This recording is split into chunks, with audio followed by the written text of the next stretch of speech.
This is Anil with a video tutorial for the Learning Lite on C programming. So in this video tutorial we're gonna see a switch statement in C. So in programming, when you have a lot of options available and depending on your input you have to execute the statements of that one of the options, then you can use this switch statement in programming. So this is the syntax of this switch statement. First we have to write the keyword switch, then a parenthesis, then between that parenthesis we need to write the expression. So this expression must result in some integer value. So then a pair of curly braces, and within that curly braces you have to write the case statements or your options. So here case constant 1 is a case 1, or we can say that option 1, and the statements will be executed if this expression results in the value specified here or in case 1. Then if that expression results in a value specified in this case 2, then the statements of this case 2 will be executed. Similarly, you can write as many case statements you want. And the last thing is, if none of these case constants match with your expression result, then the default block will be executed. So let's see how we can use this switch statement in our program. Here, for the demonstration purpose, we're gonna create a variable which is of type integer, and I'm gonna call it as number. Then we're gonna write our switch statement. So it's gonna be switch, then the expression, then a pair of curly braces. So here I told that this expression must result in some integer value. So you can write an integer number here, or you can write an expression which is gonna result in some integer value.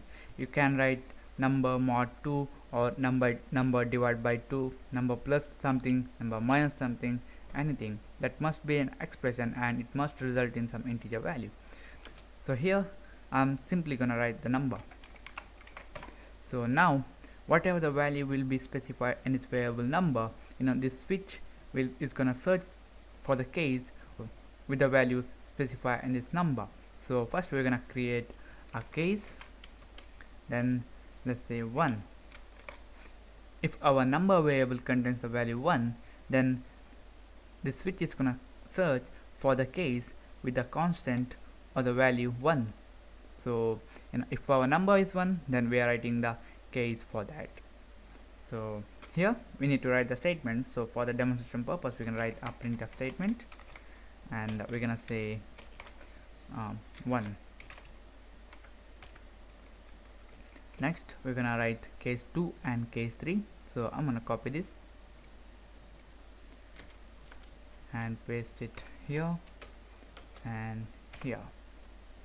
So now we're gonna make this one as case 2,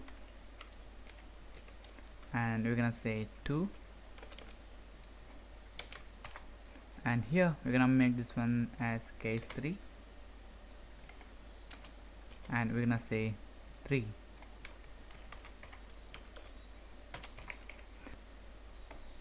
So now we have 3 options or 3 case statements, and depending on this number value, if that number matches any of these values specified with this case, the statements inside that case will be executed. So make a note that after the case and the constant we are adding a colon here, so in every case. So if our number matches none of these case constants, then the default block will be, or the default case will be executed.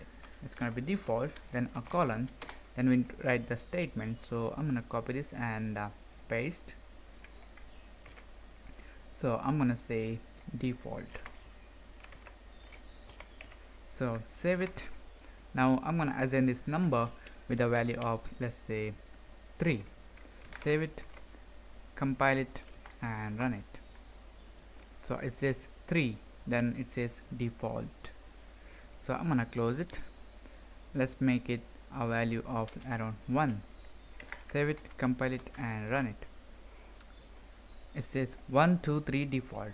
That's because our number value containing the value 1, so this expression will result in the value 1, and the switch is gonna execute the statement of this case 1, which just printed 1.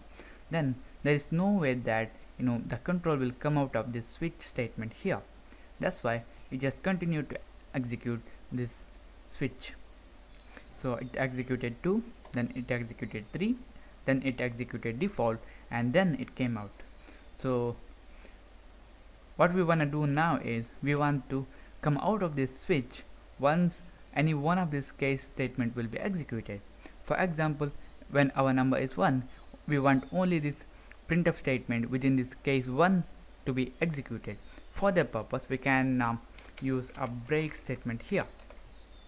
So what this break statement is going to do is, when this printf statement or the statements of this case 1 will be executed, or a particular case will be executed, this break is going to take the control out of this switch, and it will continue to execute the other statements in the program. So I'm going to copy this and add in every case.